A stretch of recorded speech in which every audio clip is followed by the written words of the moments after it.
Hi, Booktube. Welcome to Jackie's Literary Corner. I am Jackie, and it's time for me to update you guys on what is going on with my reading. So I'm not really officially participating in the Newts. I mean, I'm still reading, obviously, but I'm not thinking about the books I've chosen.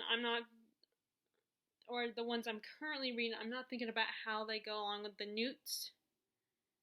I mean, one of them I did kind of start it as applying to one of the things I needed for the Newts readathon, but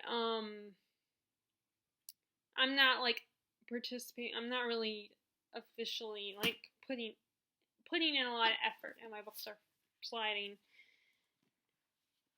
But I am definitely going to put in more effort to participate in TomeTopple, which will be starting on the 8th of August and will go, I believe, to the 22nd of August. In case you don't know, this is a readathon created by Sam from Thoughts on Tomes. It is a 2-week readathon where you read just tomes, so basically books that are 500 plus pages. Now I think you can get away with reading books that are not exactly 500 pages, but like pretty close. Like 450 possibly, possibly you can count. And one of the books that I'm going to attempt to read that is not technically does not meet the 500 plus page criteria. I'm going. It looks like a mini tome, but it's not. It technically does not count.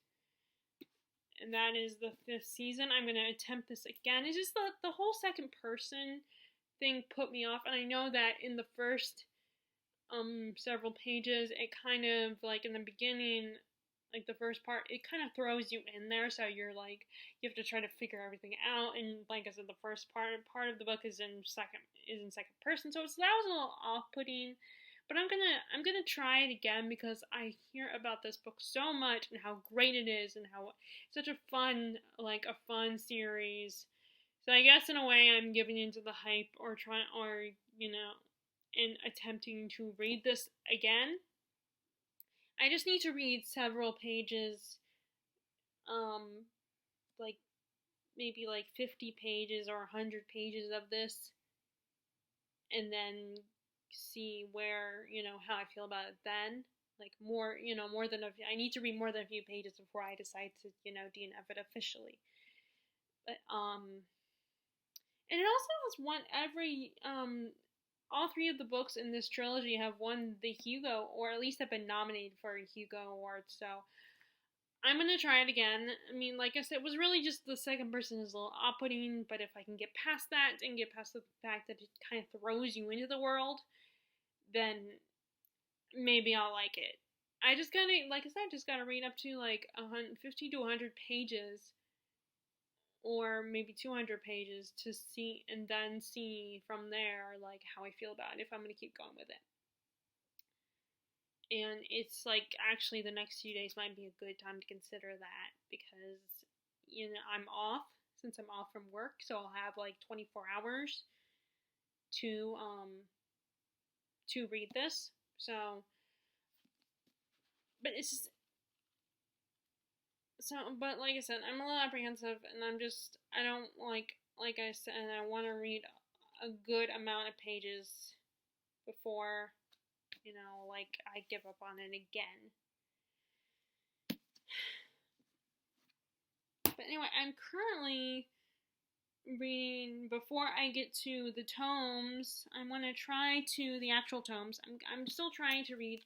So, I watched Jen Campbell's vlog the other day from 2 weeks ago, and well, actually it might be 3 weeks ago at this point, where she went through and read all of her shorter books in 24 hours or in 48 hours. And this is something that I know that she's not the only one who's done this. I believe Jean from Jean's Bookish Thoughts has done this as well. And I was watching it, and first of all, her vlogs are so relaxing and comforting, and she's one of those booktubers whose vlogs just like inspire me, and I want to like almost like live a similar lifestyle to hers. I mean, not exactly like hers, like, I gotta do my own thing. Not like copy off of someone else. But I just, she's reads a lot more, even more than I do, and she bakes bread. And, it takes walks with her, I believe, her husband. And it seems like such a nice, healthy lifestyle that she chooses. It just is very inspiring. And I just enjoy watching her vlogs. They're very pleasant to watch. But I know them, it's my own fault that I don't read enough anyway. Like, I don't read it, like, because I choose to watch TV. I choose to watch movies and get on the internet. And, it's my choice. I can't blame anyone else for me not reading, feeling like I'm not reading enough, because I choose to do other things other than open a book. Because I see, because I'm not just on the internet for no apparent reason. I mean, sometimes when it gets really late and I don't want to go to bed just yet, then yeah, I might watch, like, something or look up something just because. But most of the time, it's not like I'm watching these videos for no apparent reason. I enjoy these videos, and then I like watching these shows and movies. I love TV movies as much as I love books. I'm part of that generation who grew up on the internet and watching TV and movies, so I enjoy it. You still get a good story. It's just someone else's creation. You're not using your imagination as much unless you're, writing fan fiction or something, or like, drawing artwork inspired by the movie or the TV show. So I can't really, it's my choice. But I have decided to try to do the whole reading a lot and going through a lot of my short books, reading some of my shorter books. So when I was watching her vlog, I actually wrote down a list of all my short books that I have. And now some of them I'm not 100% sure on if they are like my shortest books. But I wrote them down. I wrote some of them. I wrote the ones that I was able to get the page numbers. And or it was like a little bit like an easy to do. Like, there's some books, some of the ones that I put on there were from collections. Like, I have both Sleepy Hollow and The Curious Case of Dr. Jekyll and Mr. Hyde. Those are in collections. So it's kind of, it's kind of hard to determine the page number for those, because I'm not, like, I wouldn't be getting the whole page number of the whole book. Or like the Bachman books. I have an omnibus of all 4 Bachman books, or all 4 novels. And in case you don't know, that is Stephen King's his pseudonym author name. But unfortunately, it got revealed at some point. Someone revealed it publicly. So he decided, but they still, they exist. So, like, he got rid of them or anything. The Bachman books, the books written under the name Richard Bachman still exist. And I have a collection of, and I don't know if there's more than 4 that he's written, but I have 4 of them in one big bind-up. But,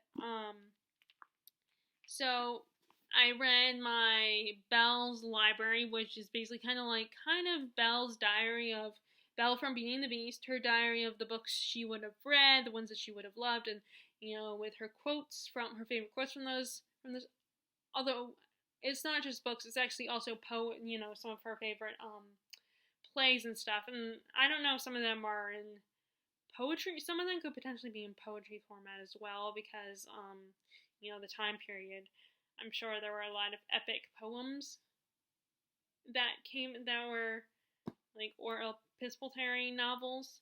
So I should really say literary works, because I don't think all of them are actual, like, traditional prose like these. And then she basically puts her brief thoughts on those. Now, I mentioned this in my review that I was a little unsatisfied. It was cute, and I appreciate it. It was very sweet, and it was nice to have, especially if you're a fan of Beauty and the Beast. Kind of nice to have in your collection. My books keep sliding. So it was a fun read. It was also a very quick read. So I wouldn't totally dismiss it. I mean, I got him, like, I gave it 3 stars on Goodreads. I was unsatisfied with it, and I wanted more from it.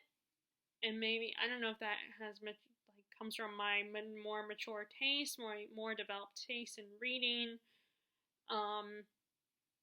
or, that I'm, like, or maybe even the fact that I am older, and I feel like the older you get, the more your tastes change anyway, so. But I would say if you have a little, like, a preteen daughter, or niece or sister or whatever, then they might really that loves Beauty and the Beast. I would say check it out. Bell's Library. It's a little, but anyway. So I read that one, and I got through that one in like 24 hours. Even when I stopped reading it, even when I would take breaks in between, because of course I had to go to work. And then, so I finished that one, and I'm currently reading, as far as the short books go, because I did finish Winter, the last book in the Lunar Chronicles, for my reread of the series. Now, I haven't read Wires and Earth graphic novel yet, but of the 4 main books, I finally finished the series, for my reread of the series. So, finale was great. Winter was great, not finale. Finale is the last book in the Campbell trilogy. I'm not very good at summarizing, like, giving reviews of final books in a series, because I don't know what I can say, and I'm not very good at being efficient at describing my feelings on the book when it's in the middle of the series, because it's like, what do you put in a review for a book that's in the middle of the series? It was hard to pinpoint what, like, I almost kind of agree with the people that I can't remember which booktuber, but it might have been Maddie, whose channel, for some reason, I finally remember her real life name, but I don't remember her channel name. The Book Pusher, Maddie from the Book Pusher. I think it was her who said that, it might not be her, but how it's easier to do negative reviews than it is to do positive reviews when you love a book, because you're just gushing about it. It might have been like someone like Sam from Thoughts of TomeTopple. Actually, yeah, it might have been Sam from Thoughts of TomeTopple. I don't remember. One of them said that it's harder to review books positively than it is to review books when you are unsatisfied, when you don't like them, because there's so much you could, like, criticize and rant about if you don't like a book. But when you do like a book, you're so excited, you love it, and you almost can't find the criticisms, or you're almost reaching for the criticisms, but you just love it so much that you don't see them, or at least that's how it is with me anyway. And so I kind of struggle in reviewing this one. I mean, I did find a criticism. I agree with a lot of people that the final book in that series, the 4th book, it's almost a little too clean cut with the ending and stuff. Which I'm a little conflicted, because, I feel like it could potentially, if one of the major characters, if they actually died or something, then that might be, but at the same time, it's like, do I really want any of those characters to die? But then I'm also someone who will be like, don't be afraid to kill off characters that are, the death characters that are going to break the fans' hearts. And then, also maybe Stephenie Meyer was thinking, or not Stephenie Meyer, Marissa Meyer was thinking, because it's not like she didn't kill off any characters.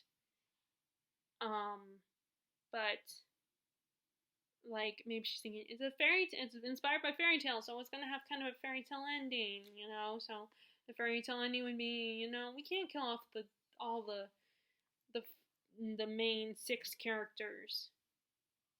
I mean, at least, and she kind of did something that Sarah J. Maas did, where she killed off a character that was not in the series at all. They might have been mentioned, and although at least in the Lunar Chronicles, there is a prequel book, or a book, The Stars Above, the short story collection, which has both prequel stories and then one sequel story, where we see this character more.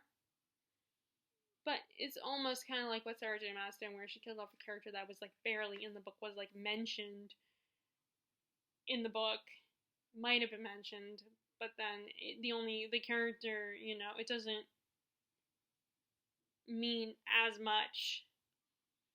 Their death was still sad, but it doesn't mean as much because like to the reader, it means more to the character than the readers, because they're barely in the story.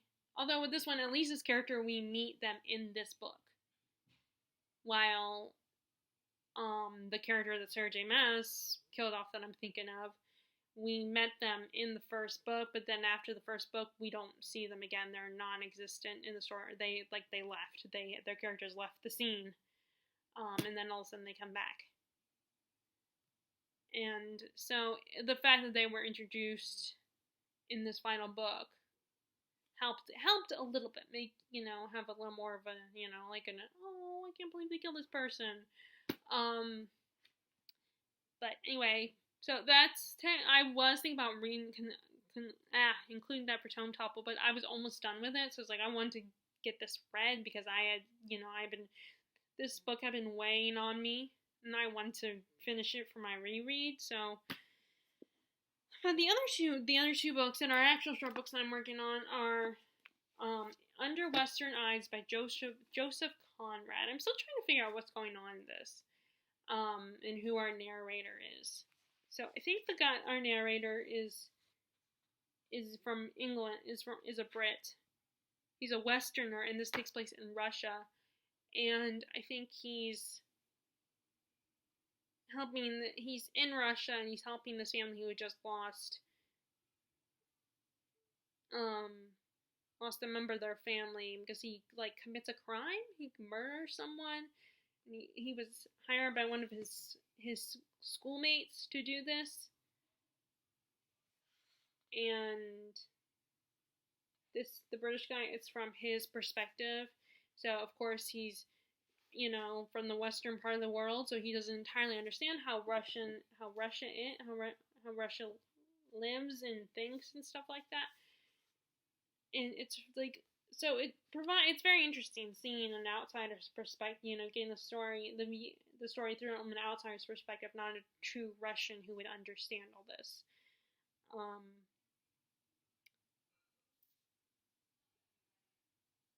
And I was kind of surprised because I thought the main character, who I thought was the main character, is not the main character. So, I wonder if I should read the introduction. I'm always worried, apprehensive about reading introductions, and, because I'm worried that it will give away things. Although, I guess the back description is more prone to do that than the introduction. And I don't think this introduction gives away anything. I don't think. This is not my first Joseph Conrad. This is my first Joseph Conrad I'm reading, but it's not my first Joseph Conrad that I bought recently. I also have his Nostromo. I don't know if I'm saying that right. I have that as well. I'm not going to get that because it would take me some time to find it, and I can hear the sounds downstairs of dinner being put on the table. So anyway, so I'm reading that one, and I'm still trying to kind of figure out what's going on, and because part of the problem is I started reading this during a time when it was just I couldn't concentrate on it as thoroughly, so I wasn't taking in, and I was a little lost. And then I am also reading My Cousin Rachel by Daphne du Maurier, my second Daphne du Maurier book. I loved Rebecca. So, and My Cousin Rachel was recently made into a movie starring Rachel Weisz, and I don't know the guy's name, the actor's name who plays. Oh, Sam Coughlin. That's his name. That's his name, Sam Coughlin. He's the same guy from Me Before You. He played the priest in Pirates of the Caribbean 4 or 5. And he was also Finnegan O'Dare in The Hunger Games.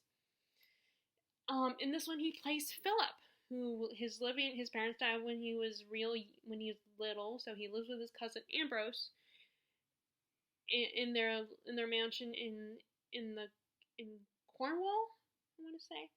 And one day, Ambrose, who travels to Italy on business, I think, and Philip finds out he has met a distant cousin named Rachel, and they fall in love and get married. So, but then unfortunately, Ambrose, the last couple letters he sends Philip are letters of fear and letters about Rachel. So Philip tries to get there in time, gets to Italy to try to help Ambrose, but is too late, and Ambrose is already dead. So he goes back home, and Rachel shows up in England, and he forms a bit of an interesting relationship with her. He's all said to hate her because he's kind of jealous of her because he felt like she was taking Ambrose away from him, but then when he meets her, he starts to like her too. She's this charming, charismatic, this very charming, very sweet, very beautiful widow who just wins over everybody except for Louise, who his childhood best friend, who I can already tell she clearly is in love with Philip, but he's like, oh, she's my sister. She's like a sister to me. And I am so frustrated with Philip's character. I want to smack him. He is so frustrating because he's oblivious to the fact that Louise likes him, has feelings for him, and that she's jealous of Rachel. And he doesn't even see how he's falling under Rachel's spell, just like his uncle, just like Ambrose, I was about to say his uncle, just like everybody else. And the fact that everybody likes him, just loves and adores Rachel, I feel like implies that something's up with her, that you can't trust her. And going by the trailers for the movie, because I've seen the trailers for the movie, it feels very ominous. I think I can't say that word. Even when I can't say a word like that. And very dangerous, and there's something up with her. So the trailer kind of implies something, which a lot of people do say trailers give away things. And that's why people don't watch them. But I like watching because they're kind of fun, and they make movies that I will probably never see or shows that I will probably never watch. It makes me more interested to watch them, and sometimes I do actually follow through and watch them, but other times not so much. But the fact that, like I said, that everybody loves her makes me think that something's up with her. Not, but like I said, I'm also influenced by the trailer. But of course Philip's blind. He's an idiot who doesn't, men can be brilliant, but they're also idiots. At least that's what a lot of books seem to imply. A lot of books and TV shows and movies imply. But so far this is really good, very interesting, and I feel like this is kind of basically the prequel to the events of Rebecca. I know it's not Rebecca or anything, but I feel like Rachel comes off as, it kind of makes me think of Rebecca a little bit, because everybody loved Rebecca, and and you have our unnamed narrator showing up, coming to life as the main character. And like I said, from the trailer, I feel like she's gonna do something. She's gonna not be trustworthy, and she's gonna do something to Philip or something. So maybe in a way, the trailer is giving away how the plot's gonna turn out, but not like a play-by-play, but So maybe I shouldn't have watched the trailer, but I didn't know if I would ever get around to reading the book. So it's kind of unavoidable.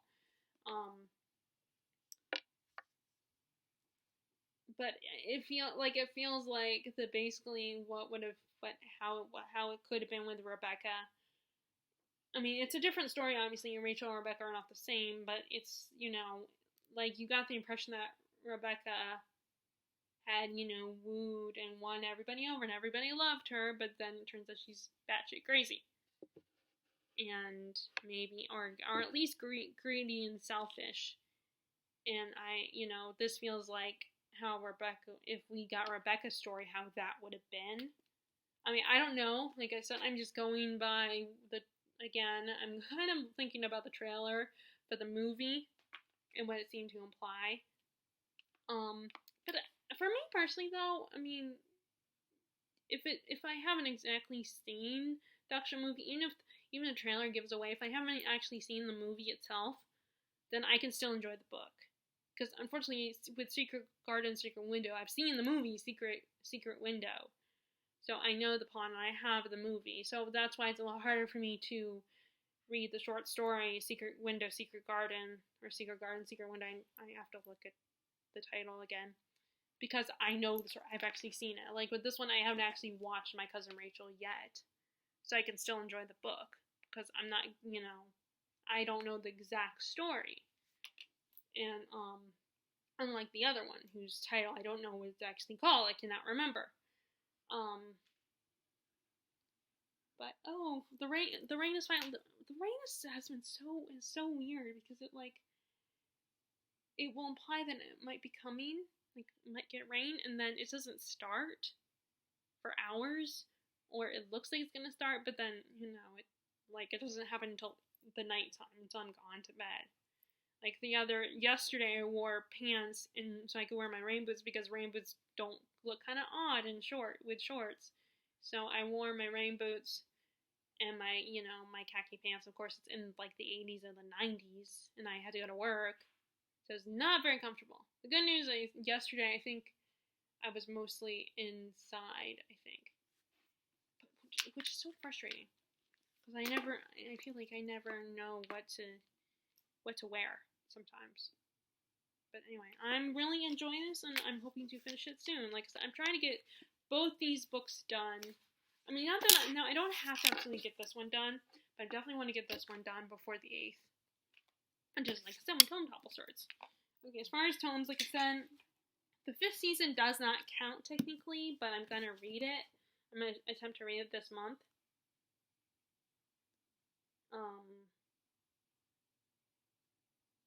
And then it's very hard when you hear people talking about books all the time. That's I think why people don't like hype, because they hear books are hyped so much that it's like you can't avoid it. So as far as the actual tomes are concerned, okay, so I want to start reading. First I'll show you this one. I'm still reading this one, and with TomeTopple, by the way, if you participate, you don't have to finish these tomes. It's just basically she wants you to dive into your tomes, but she doesn't expect us to actually finish them because they're tomes. I mean, depending on what book you choose, there might be books that there might be some tomes that you'll get through really quickly. Oh, actually, I should have grabbed Count of Monte Cristo because I'm going to attempt that one as well. I'm going to get back into that one. But I'm going to get back into The Pickwick Papers by Charles Dickens. This one it's hard to read because it's not, it doesn't have a actual traditional plot. It's more like little stories that have a loose link to each other, which is, I guess, these guys, the Pickwick Club.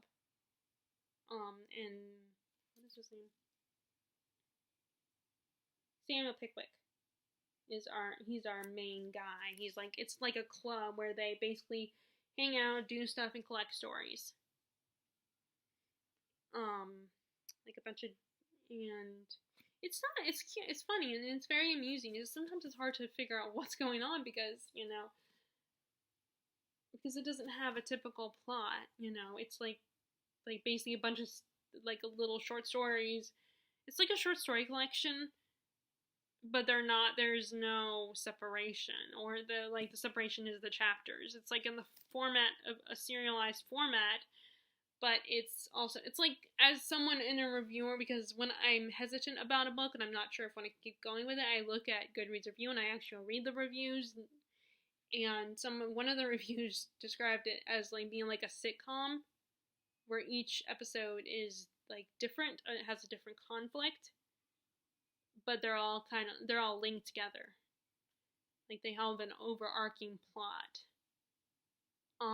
And that's kind of what this feels like. It feels like it's like a bunch of little stories, different like separate stories that are linked together.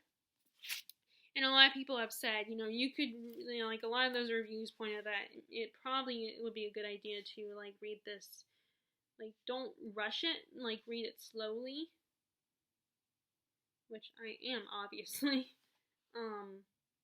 So I am on chapter 16, I think. I think this is 16. Roman numeral XV1, XVI. I think that's 16. Because I think the X is 10, the V is 5, and then I is 1. So and then a V and an I after a V is a 6. I think. I always have to look up the Roman numerals. Like look at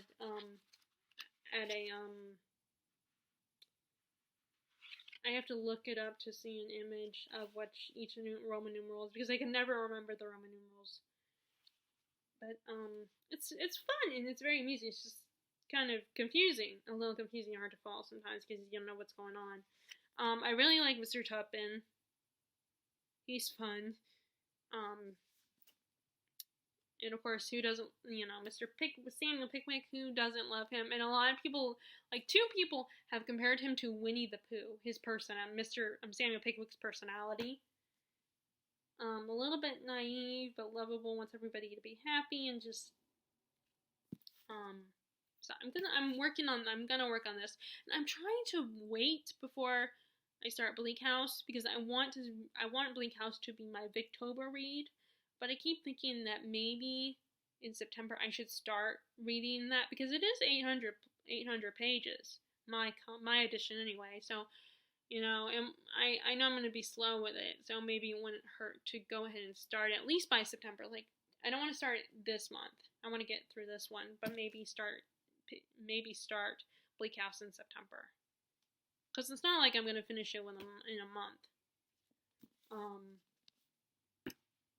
So that's really, and then, okay, so anyway, I'm also going to read, I need to read Assassin's Quest by Robin Hobb. This is the final book in the Farseer trilogy, the first trilogy in the Realm of the Elderling series. She's one of those authors who writes like 3 or 4 book series in this one big series.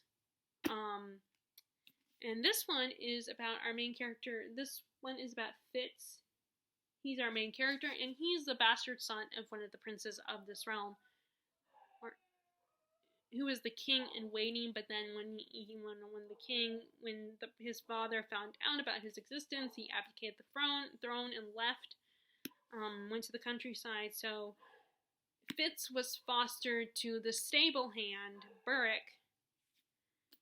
But then the King Shrewd, the king in waiting's father, noticed Fitz and saw his potential and decided to take Fitz in. But of course they don't know what to do with him, because he's a bastard, so he's not officially royal blood, but he's still kind of part of the family. He's still he's not legally part of the family, but he still has the blood in him.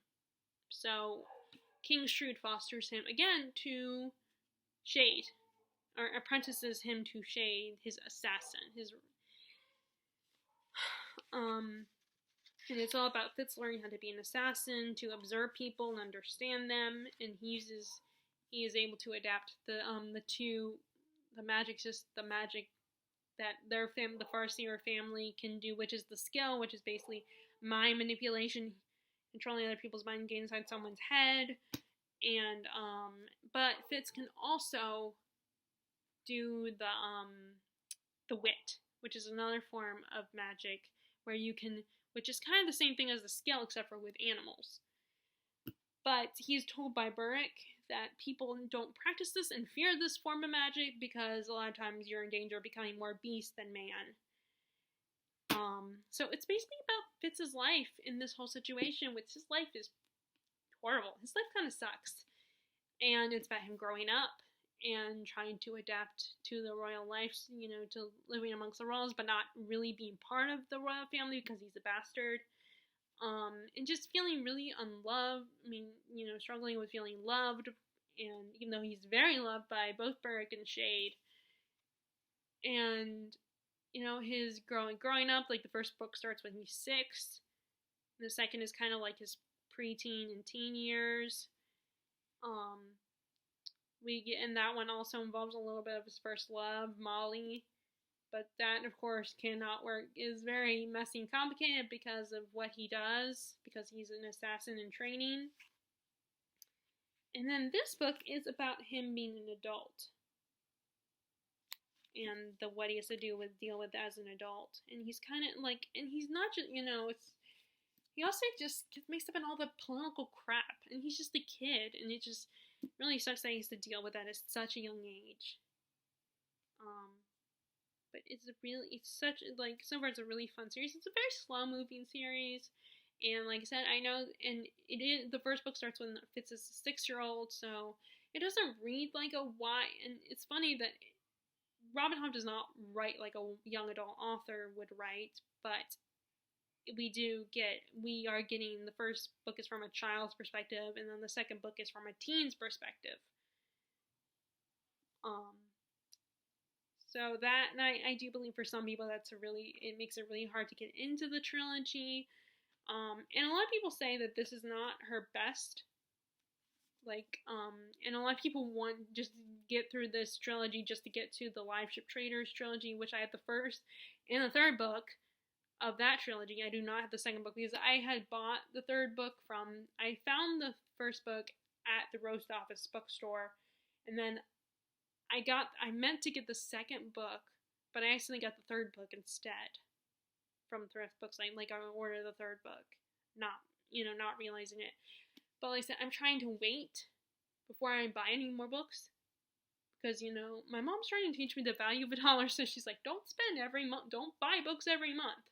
Plus, I have so many books on my shelf to get. Like, all the books that are turned around to where you can see the pages, those are the books I have not read, or I mean to reread. Because some of them are books that I have read, but I didn't mean to reread them. Like, Wicked is right there. The one with the green pages, and then under it is Son of a Witch. And then all the ones that are turned around are books that I eventually do want to reread anyway. And the second book has a lot more political intrigue. You're getting more into the politics in the second one. I think the second one is more interesting and more engaging because you're dealing with the whole politics of the situation, and this is kind of the middle between his grandfather and his uncles, because they all want his one uncle Regal wants to steal the throne from his grandfather, and he knows that Fitz is kind of King Shrewd's weapon in the second book. So there's a lot of family drama. And then this one kind of, just like the second one, this one picks up where the second book left off. Once again, poor Fitz. He goes through a lot of crap. But he does have people that will help him along the way and will be there for him. So I've been meaning to read that one. I did start at some point. Although this is another one that I need to concentrate on, even though it's fantasy. Okay, so the other two books, and these are the easiest ones to read. So I've had Malice for the longest, only Malice from this particular series for so long, and finally, for Christmas last year, Terry bought me the second and the third book in that series. So there were 4 books in that series, so I gotta buy the 4th book as well. But the problem is, every time I went to Books A Million, they would only have Malice, and I already have Malice. I need this one and then the third one. This is Ruin. This is Valor, the second one. This is no great literary feat or anything, and it has a lot of the tropes and cliches of fantasy, but it's so fun and really cool. It's a multi-perspective story, and it has it's the humans versus giants kind of, like, there's giants in this one. Like, we don't get a lot of stories that focus on giants, which is really cool. So a bunch of Hagrids are in this story. Well, okay, not technically Hagrid, because Hagrid's only half giant, but still. So that I thought that was kind of cool, that it's giants, which you don't see a lot of fantasy stories that focus on giants. unless you count like something like the BFG or Harry Potter. I think with Harry Potter, like Hagrid, like I said, Hagrid's half, and he's the only giant we spend most. Oh, and then Madame Maxine, we spend time with her too, and she also is half. But basically, when we, basically it's Hagrid and Matt and Maxine work together to plead with the giants to join the battle and to make sure Baldy doesn't get to them first. But we don't really have any significant except for those two, and they're only half. And then there's the BFG by Roald Dahl, and that takes a more, like, a kid-friendly approach to giants. Oh, and I guess there's a Jack and the Beanstalk, the movie, also has giants in it. So there's a few giant stories, but they don't, this one, the giants kind of take a more prominent role. Their own separate race. They're not just these characters that are mentioned. And this is not a kid story, obviously, so it's kind of fun. And like I said, it's multi-perspective. I love multi-perspective stories because one of my issues with young adult as I've gone and as my tastes have changed is that a lot of times young adult focuses on one character's perspective. Even if it's not in first person, because you can have a certain character perspective without it being written in first person. You're just in that character's head the whole time. Which I get why young adult books do this, because I feel like it's their way of connecting you to the main character, and then also, you see yourself as that main character. That's why sometimes some major characters in young adult books are sometimes bland. Bella Swan.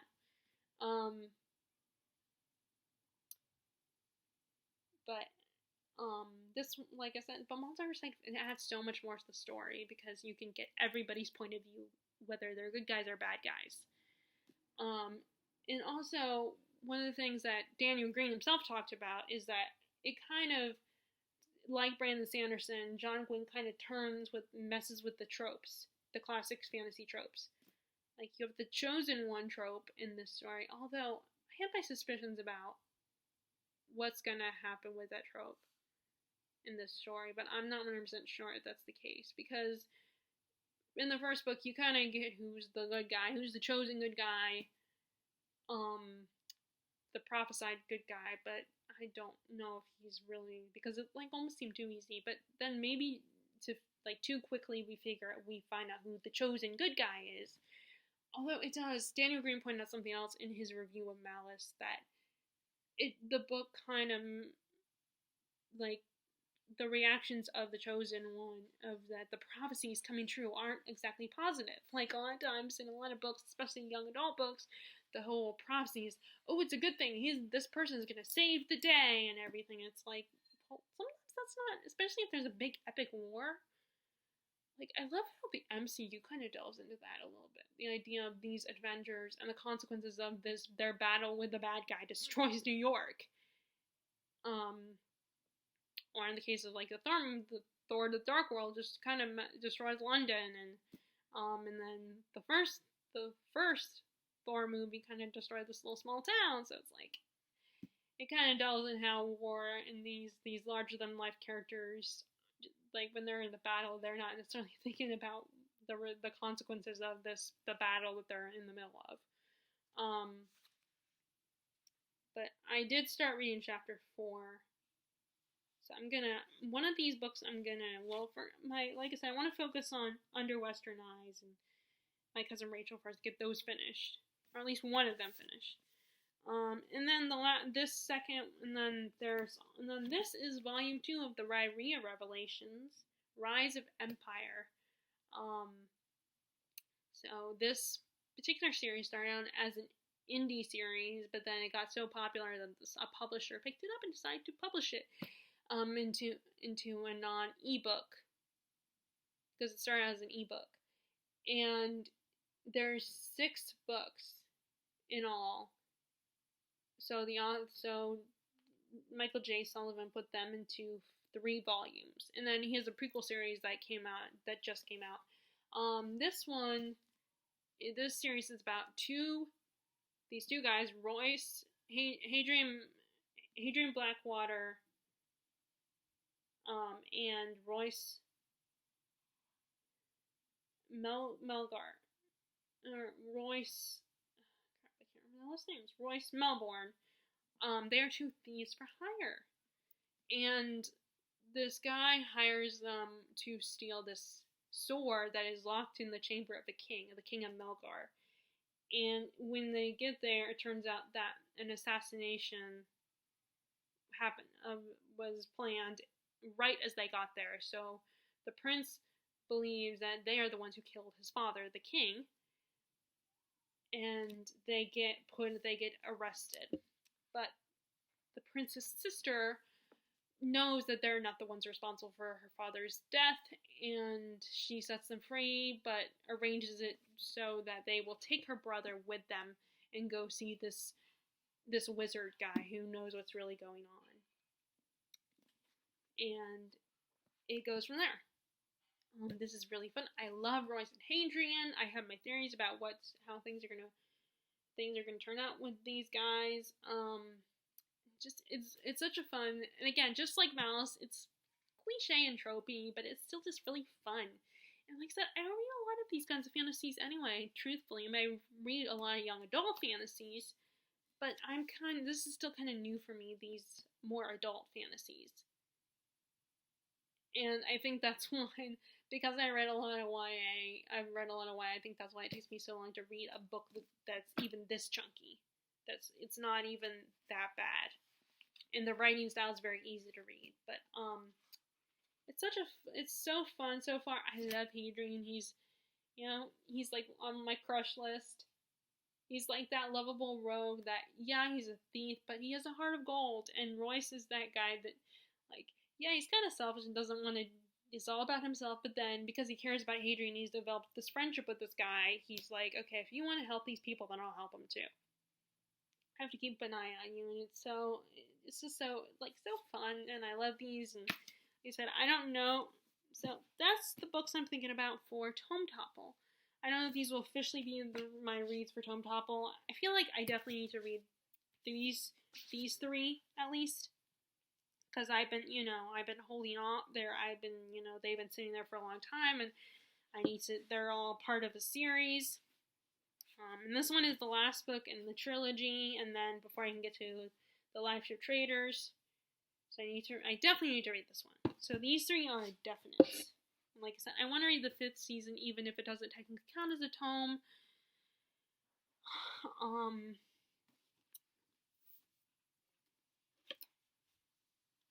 So anyway, and I will, and then by the 8th, I'll probably, because I think the first Instagram challenge for TomeTopple is to take a picture of your TBR, so hopefully by then I'll have made a decision, and then I can take a picture, because I want to try to, again, I always want to try to be more active in these readathons, but like I said, I think part of the problem is I can't vlog, and I feel like vlogging adds to it, and then I don't have a Twitter, which I will never get a Twitter because I don't want to be part of that rabbit hole. That's just too much drama on that. The only reason I would go on Twitter is just to have a brief interaction of like actors that I like, and then of course I would follow like friends that I have have Twitter accounts. But even then, sometimes it's like that's a little tricky too, because if you're following a celebrity you like, because they're very opinionated people, and like I feel like if you find out something about them that you don't necessarily agree with, that kind of taints your view of them. But anyway, and it's Twitter's just too much in my opinion. So, and sometimes I feel a little left out, but I'm probably better off in the long run anyway that I don't have one. But I wish I could vlog. I would love to vlog. That not being able to vlog but my parents are less tech savvy than I am. So, anyway, if you guys are participating in TomeTopple, feel free to let me know in the comments below and tell me what you're reading for TomeTopple if you are, or just what you're reading currently, even if you're not doing TomeTopple, or if you're like doing the magical readathon. So. If you guys like this video, be sure to give it a thumbs up, click subscribe if you have not already, and click the bell notification below when I post new videos. And as always, I will talk to you later, and I hope your reading is going well. Bye.